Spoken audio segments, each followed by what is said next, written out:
A hug, Robert? I felt bad for Robert Saleh. I've been rejected before. It's not a good feeling. But let me tell you what is even worse feeling. When 700 million people watching. Family, what up? It's Friday. It's Friday. Sir Charles Jones. If you don't know that reference, I referenced it back in some earlier podcasts. Go check it out. It's a great song called It's Friday. It gets me ready for every weekend. How y'all doing? Hello. Like, subscribe, follow. We on YouTube. You can find the podcast on any platform that they carry podcasts, even the ones we probably don't know about. Podcasts everywhere. We podcasting. Okay?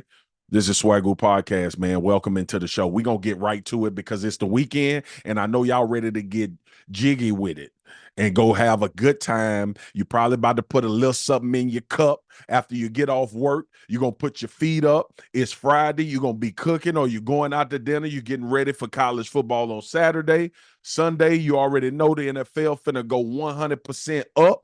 So I know it's the weekend. I'm not going to hold you long, but I'm going to hold you for a little bit because we got to talk about some things. First and foremost, the Dallas Cowboys are facing the Baltimore Ravens. This is what I'm going to tag as the Desperation Bowl, okay? It's a must-win for both of these teams. The Ravens come in 0-2. Who the hell saw that coming, by the way? Lamar Jackson and the Ravens don't ever have difficult regular seasons. They win so many games during the regular season. But to start off 0-2 is an eye-opener. Now, they played some good teams, solid.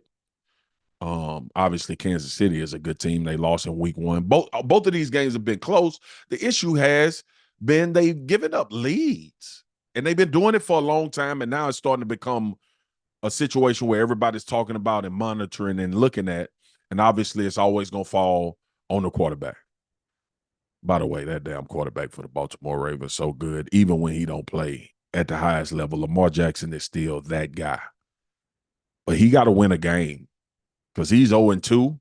And when you go 0-3, I don't have it in front of me, but the probability of you getting into the playoffs is boo-boo. And we all know where boo-boo go, down the drain. That was a little bit vulgar. That's okay, though. Y'all get the analogy. Anyway, the Baltimore Ravens come in 0-2. They signed Derrick Henry this offseason. I personally thought that was going to take them over the top. I thought that was going to put them in the mode of just demolishing people all season long because now you can run it with a physical pounding back. The respect that you have to have for Derrick Henry in the backfield is going to open up the passing game, but that doesn't seem to be working for the Baltimore Ravens at this point. At the moment, the Desperation Bowl is what I'm tagging this. It's a must-win for Lamar Jackson. Yeah. It's a must-win because it might go down the drain. And who in their right mind thought that in the 2024-2025 season that there was a possibility of the Baltimore Ravens not making the damn playoffs? Not me. I didn't have that one on my vision board. I know y'all didn't either. So they got to win. But I'm conflicted because now I got to go to the other side. I want the Cowboys to win. Y'all know that. Y'all know that every time I talk about the Cowboys, I want them to win. But the reality is, I don't know if we're going to win. Sometimes I feel like I know. Sometimes I'm super confident, even though you don't know, and the game is sporadic and erratic, and you don't know what's going to happen in them 3-hour windows any given Sunday, Monday, Tuesday, Wednesday, Thursday, Friday, Saturday, Sunday, Monday, Tuesday, because we play every day. You just don't know. But Rain Dakota Prescott, in case you don't know who that is, that's Dak Prescott. That's his full name, is Rain Dakota Prescott. Has a lot on his plate right now, man. Let me go off for a second because I wasn't going to do this. I was going to keep it strictly to the game. We don't have enough weapons. We don't have enough weapons. And it all is going to fall on number 4. It's going to fall on CeeDee Lamb. And Jake Ferguson, the tight end, who I think is a budding star, is going to come back. I don't think he's going to be fully healthy, but he may play. And that's all we got. That's no shade. That's no disrespect to Brandon Cooks, the rest of the offensive guys. But we know in this league, you got to be elite. Now, here's what I will say. I think Brandon Cooks can actually take over a game if need be. I don't know if the offense is set up that way. But just in case Baltimore decides to double team CeeDee Lamb, and we don't have Jake Ferguson, or we have Jake Ferguson in the limited role, and yes, I said we. Can Brandon Cooks step up and be a guy to take over a game from the wide receiver position? I mean, the dude, he catches for 1,000 yards every season, almost, coming from Houston. Need him to take over. If CeeDee can't take over, and listen, I'm moving CeeDee all over the field, reverses, handoffs, screen, deep passes, short passes, middle of the field passes, pass it to him before he even step on the field. Tell CeeDee play quarterback. However, we got to get him the damn ball in order to try to get a win against Baltimore, who is going to be desperate as well. We need to try to get it to him. Struggling, y'all. I'm scared. I'm scared for the Cowboys. We can't stop the run. Y'all saw it. Y'all saw how we just got pushed around by the New Orleans Saints. Y'all saw how they just scored at will. Now, the Ravens going to come in here with that type of confidence that their offense can do that. I'm sure they damn sure got to try it. Because here's the thing. If you were in a boxing match the week before and I showed as the previous boxer that you can't stop a left hook and an uppercut, what the hell you think the boxer going to do the next time you get in the ring? A left hook and an uppercut? And if he knock you out, guess what the third boxer going to do? Give you a left hook and an uppercut. So if I'm in the Baltimore Ravens, I'm running this straight at them. I'm seeing if that defensive line can get their mind right. Micah Parsons said this is a must-win. Gotta have it. A check yourself type of game. Michael, you right. Because a lot of it sometimes in football is scheme. Like you're not just you just not set up in the right position to get it done. That happens in football. Sometimes in football, you make a lot of mistakes throughout the course of the game, and you could say, we got to eliminate these mistakes, and we'll have a chance to win or we'll be better. It ain't no remedy for getting your ass whooped physically. And that's what happened. Now, you could watch it. I watched it. You could watch it. You could try to disagree. But I'm going to tell you as a former football player, that was an ass whooping. It was bad. It was a physical mauling by the New Orleans Saints against the Dallas Cowboys. New Orleans. I'm going to say it like I'm from there because I am. I'm from Louisiana. Okay. Baltimore, Dallas, Desperation Bowl. Who the hell gonna win it? Lamar Jackson, two-time league MVP. Dak Prescott last year in the MVP conversation. Fresh off that moolah, baby. Still want Wayne to perform at the Super Bowl halftime show. That's where that came from. But Dak got to do his thing. It's on Dak. If Dallas gonna win, it's on Dak. We can talk about the defense. We can talk about. I'm lying. I lied to y'all. It's on the defense. I got emotional. I got hype about talking about that. It's about the defense. Can they stop somebody, please? Just somebody. Yeah, I got my black coffee and my water. You know damn well I do. Y'all, this fasting, I'm telling you, it's tough in the beginning, but now I'm feeling good. I got energy. I'm ready to skyrocket.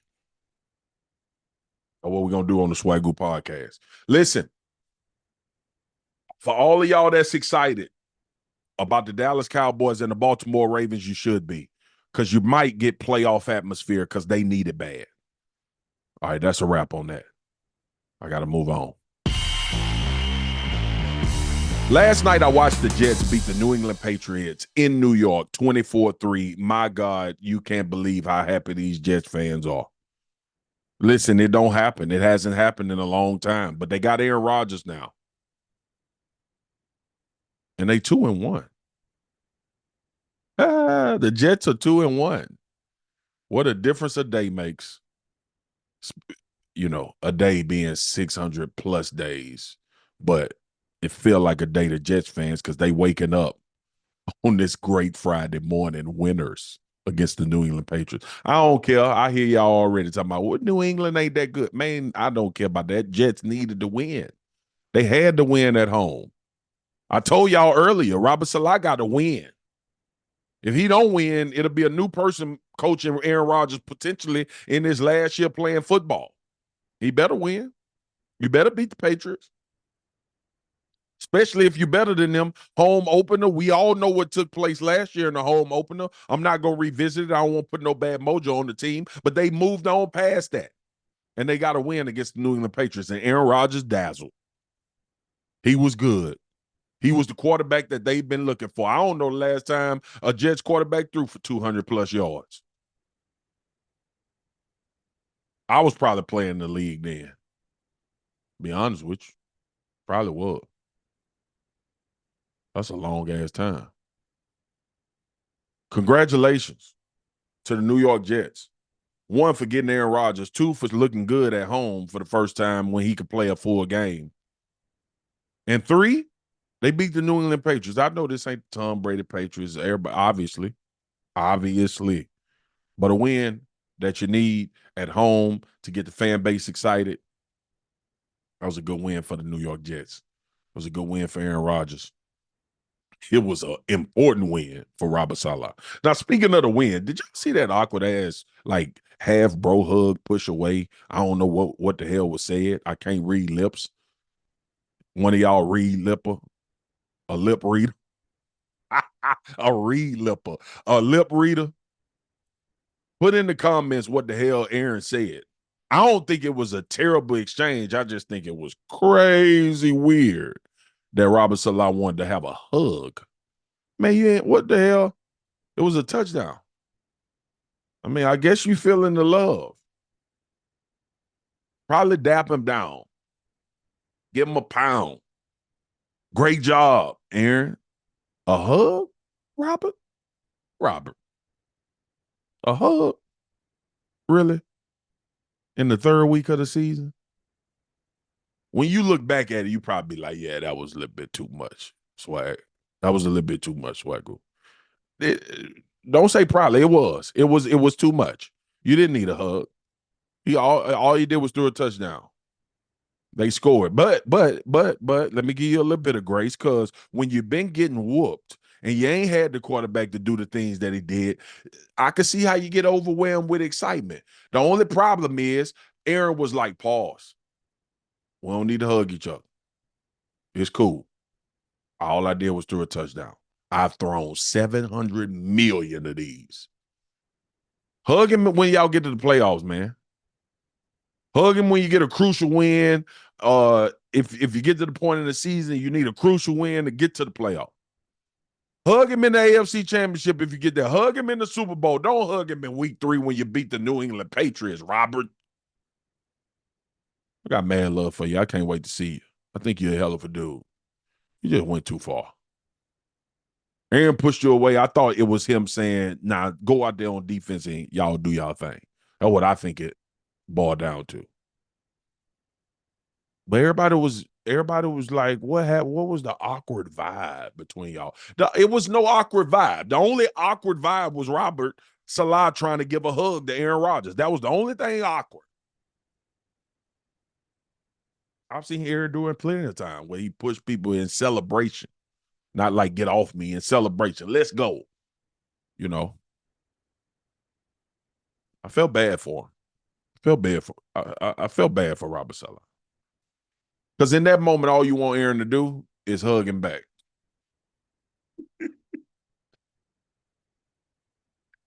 So the man don't look like that, man. Golly.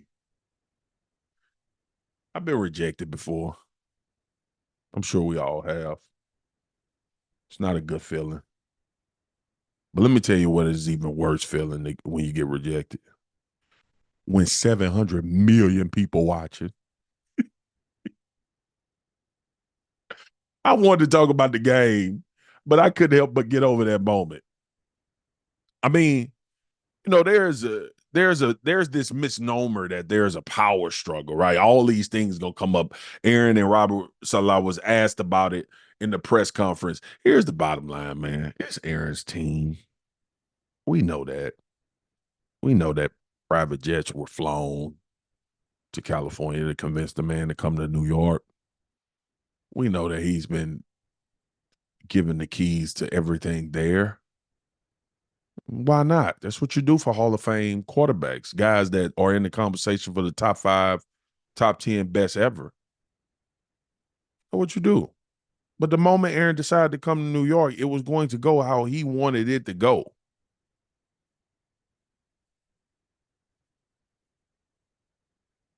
I don't know if it's a bad thing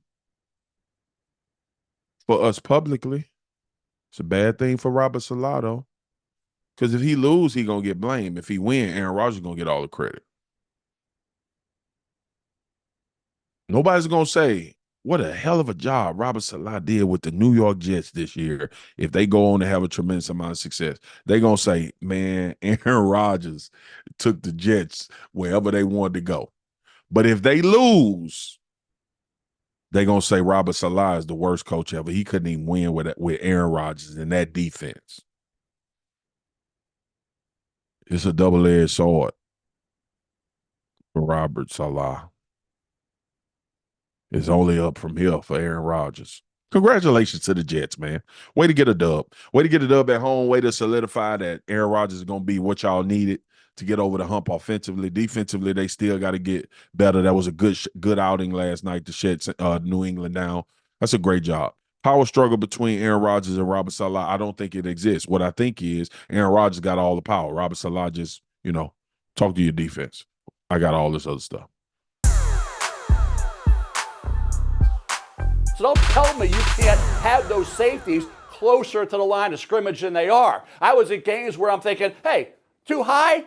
They're out in outer space. I couldn't even find us. They're playing with 9 guys, right? Where are the other 2? Oh, the other 2, they're so daggone far back, I didn't even know they're part of the damn play. I'm telling you, we got to change this thing, and we got to have, hey, you can warn them. They come up, hey, guys, you got to get up a little bit, right? You're too far back. Warn those safeties, but you got to figure out, competition committee, somebody's got to figure out what that depth is, but it's too far back right now. The NFL is being ruined by these too high safeties. Y'all, I got to talk about it because I couldn't believe it. I was flabbergasted.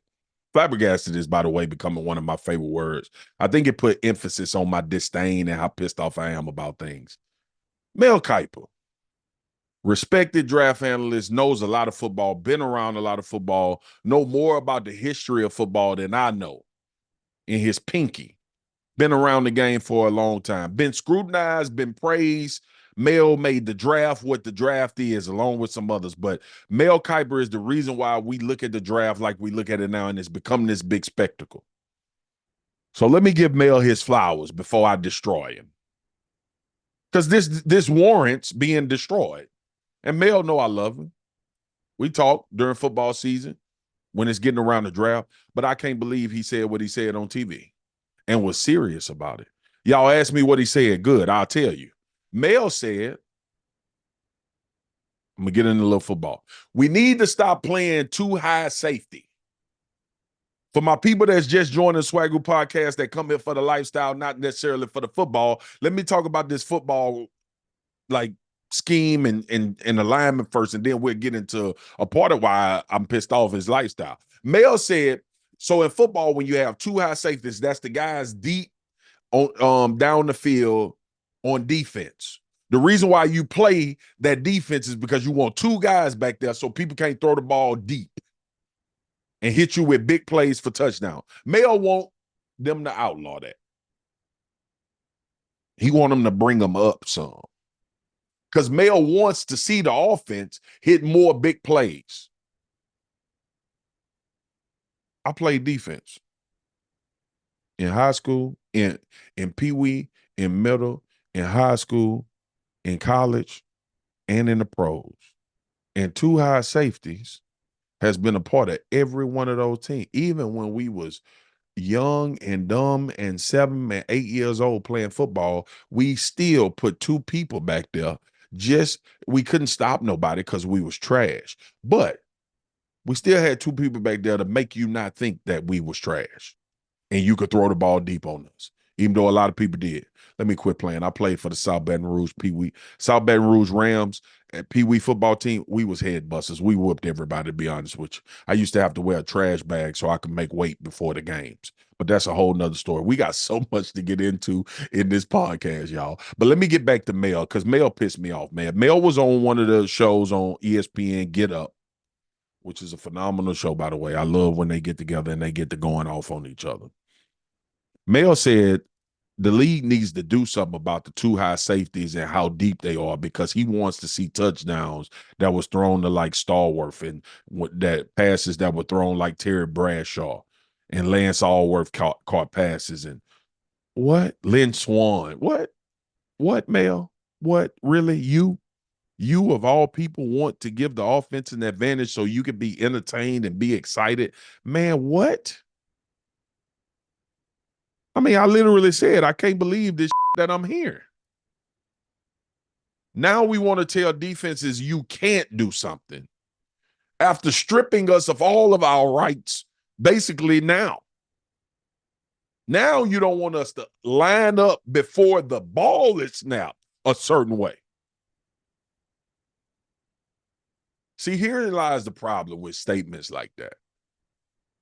Because there's a consensus of people out here in the world that think on ESPN we just say to say and we just throw something on the wall and hope it stick, or we say something hot takey so people could tune in and get clicks.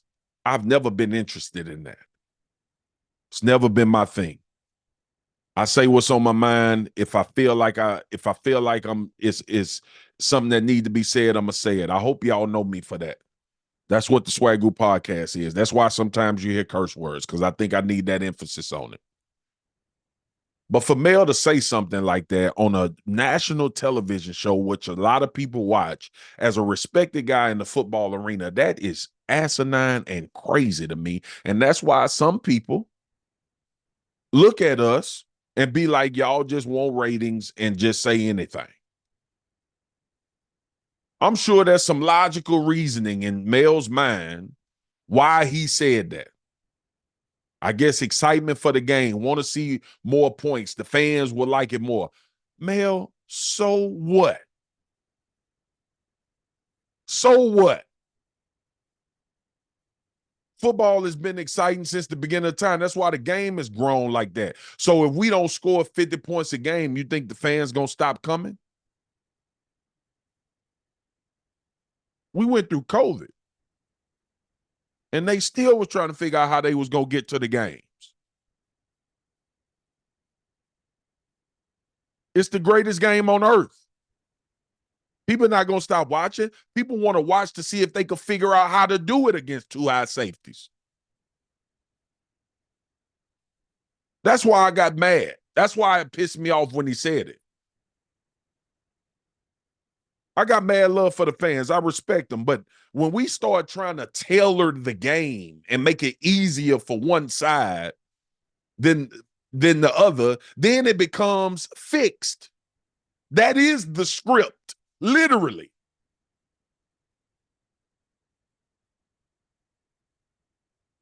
Dude, man, I just felt like it was disrespectful to say something like that.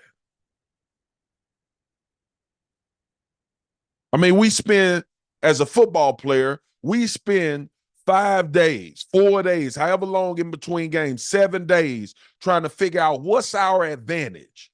What can we do to stop this offense? What can we do to make it more difficult for them? And then we get a respected dude in football come on there and say, well, we shouldn't let them do this. We shouldn't let them align this way. Mel, I still love you, but I had to get on you, bro. I don't even know how you come up with that conclusion to say that and think that it's not going to have crazy backlash, especially from guys that played in the league. And then some people hit me, well, I could see what he's saying. Well, I don't give a damn. It's always y'all. I can see what he's saying. I understand. They created the shift. They stopped the shift in baseball to make it more exciting. I don't give a damn about what they did in baseball. It ain't 11 people out there trying to bust your head in baseball.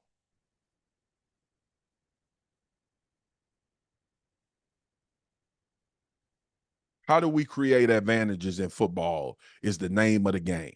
Within the rules that are supposed to make it equal for everybody. And now you figure out a strategy without cheating to be able to play a successful game and try to get a win for your team. That's the basis of it. When I grew up in football, my coach Chu, who coached me for that team I referenced, the South Baton Rouge Pee Wee Rams, used to always tell us, football is the greatest game because it don't matter.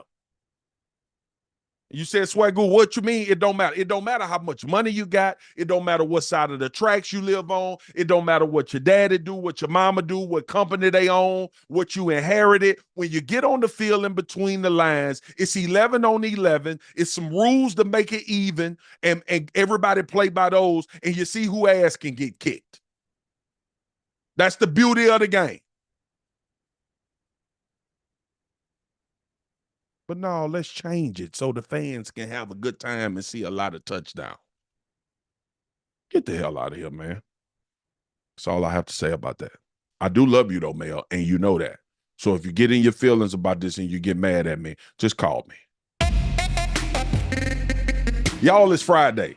I done tapped in. I done told you about football. I done told you about matchups. I done went off on Mel Kiper, even though I love him. I'm going to send y'all off on the weekend on a good note. I'm glad it ended with a good note. But did y'all see the 8-year-old baby girl that got in the car and was driving to Target?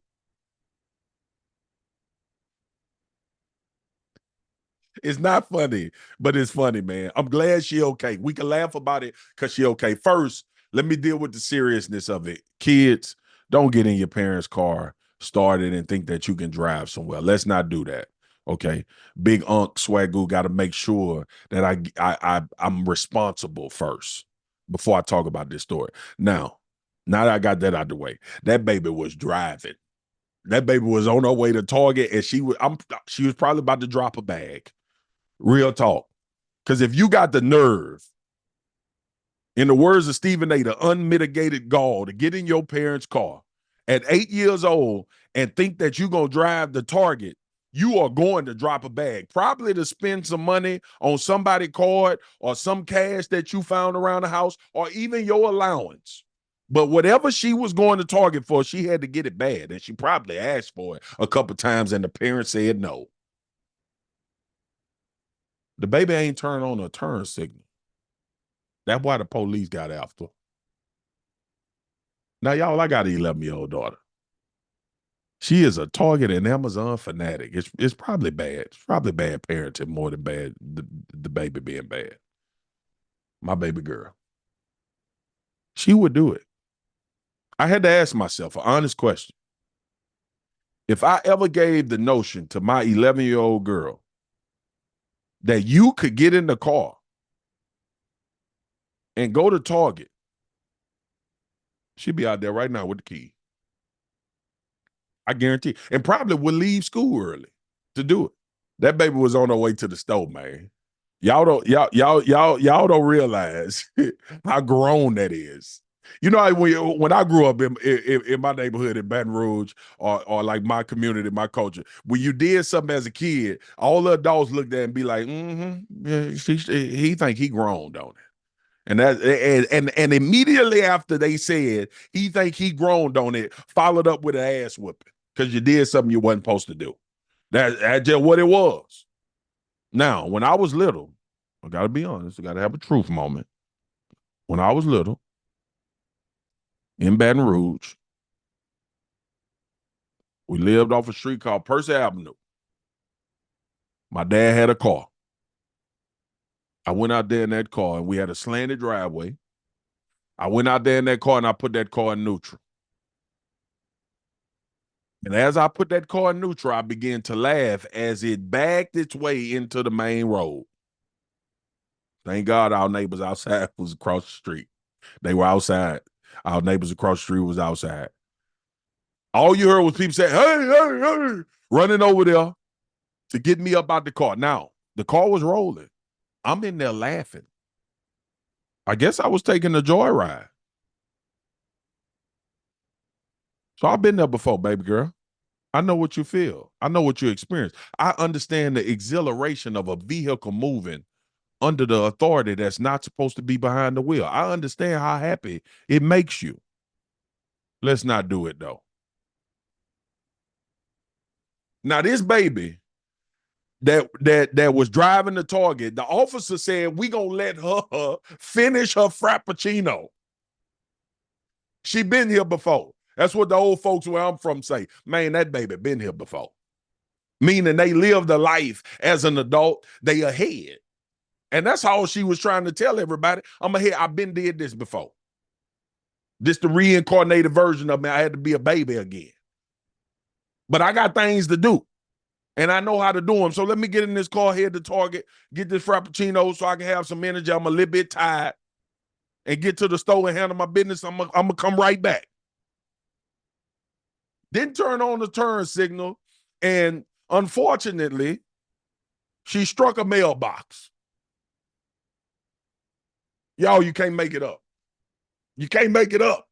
These babies out here driving now. I guess they say, well, I know how to control an iPad. I got access to all the information. AI is here. The future is here. Why we ain't driving at 8? Why we can't get our license at 8 years old? Well, baby girl, because as parents and adults, we'd like you to take some steps before you get to that point. But obviously, you wasn't worried about that. You just had to get to that store. Now, I'm going to tell y'all, I went to Target earlier today. I got an old computer. I had to get a keyboard and a mouse, which is extremely hard to find for old school that's got to have a card on it that you got to plug in with the USB. I know she wasn't going to Target for that. Y'all send some comments in and tell me what y'all think that baby was going to Target for. If mine was going, she would be going to get some lip gloss, some accessories for her iPad, and some makeup stuff. That probably what mine will be doing. Okay? Y'all go listen to Sir Charles Jones. It's Friday. Get ready for your weekend. Pull your glass up. But before you do that, like, subscribe, follow, listen, find us on YouTube at Swagu Podcast on X. Y'all tap in, follow us, build it up at Swagu Podcast on Instagram. Y'all, they done gave me my own handles for the podcast. I'm finna turn up for real now. Videos, social engagement, talk to me, questions, everything. Send them at Swagu Podcast on X, at Swagu Podcast on Instagram. Y'all know what it is. Tap in with your boy now. We're going to keep it fun. We're going to keep it football. We're going to keep it lifestyle. It's been fun. It's been real. I'll check in with y'all next time. Peace and love.